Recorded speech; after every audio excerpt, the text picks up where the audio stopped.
So we have our inlet. It's connected to a shark bite fitting, um, and which runs through a ball valve here.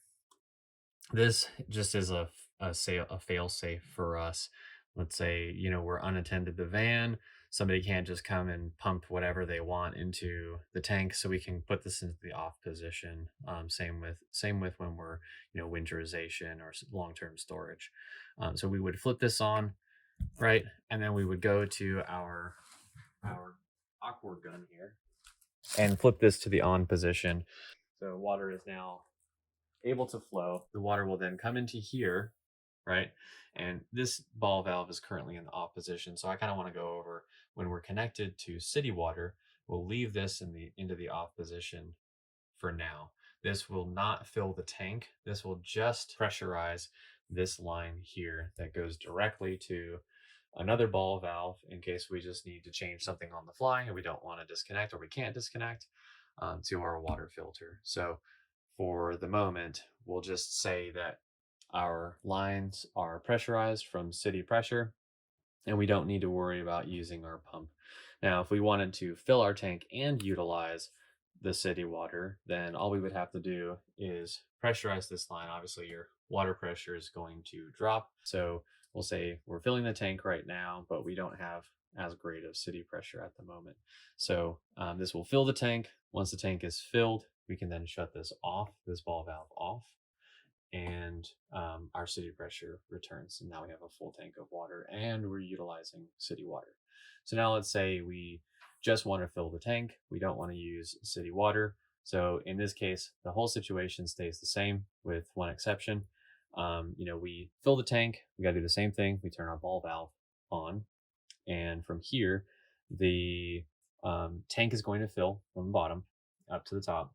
This is our overflow here. So in case we overflow the tank, this will drain out the backside here and then down into this T, where then it falls out of the bottom of the van here. There's no impedance at all, so there's no ball valve at all. If it overflows for whatever reason, it will remove the water from the van. Now, with that is we want to talk about pressurization.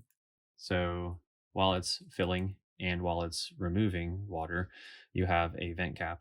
So this is to keep the tank pressurized. So let's say you're going from low altitude to high altitude, pressurization can happen, and this will keep the tank at a consistent pressurization so that it does not implode or it does not explode. So in this case, we're just going to go over it one more time. Let's say we are using just the water tank. We're not hooked up to city water. We just want to utilize the water tank. We would then keep this in the off position. This is assuming that we have a full tank of water, right?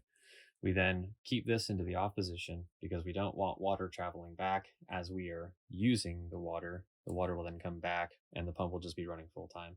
So we'll flip this guy here and the water will come through the bottom here. It'll be pulled from the pump through the accumulator out this side, up this tube, around this little loop-de-loop.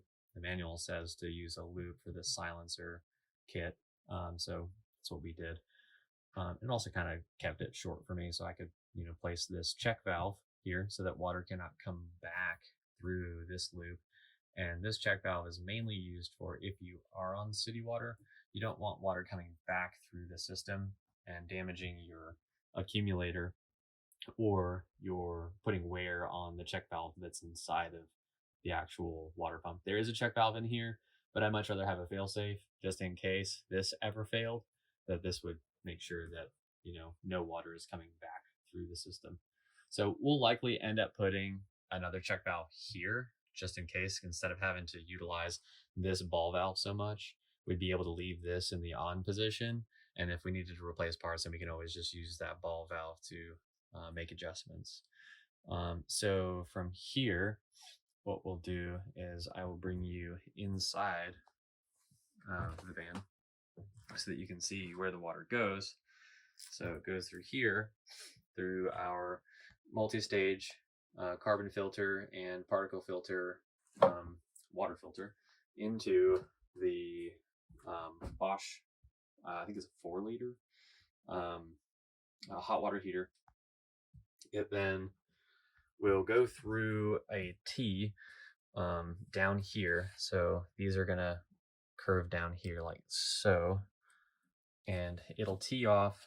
One side of the T will go across this length here when there's a back wall back here into our shower hookups, and our shower is here. So it will go to the back side of that, and then the other two sides of the T will go through this cabinet. It will go through the back, and we opted for these to go through the cabinets just for the sake of if we're in a winter setting, we didn't want to run them through the wall. Even though we have insulation, we just didn't want to run the risk of these pipes freezing and potentially busting, or not having running water. So then it would go to this hole here, and then finally where our sink is going to be situated, which is here. Now these go underneath, and they are completely separate from our electrical boxes, our AC and DC distribution panels. They go underneath of them, and they are separated by a treated piece of wood. So think of, there's a gap, like an air gap between here and here, where those pipes run through into the wall here, and then they run up to connect to the sink, I'm sorry, the shower faucet, and then finally one a copper pipe that runs all the way up to the shower head, which is right here. That's where the water mixer mixes the water. So if you have any questions in regards to what fittings we used and why and where, please feel free to just let me know. Do a timestamp. That way we know which fitting you're referring to, so we can give you exactly what fitting we use. We've got everything saved in an Amazon cart or our Home Depot, massive Home Depot shopping lists. So feel free to just ask in the comments and use a timestamp. See you in the next video.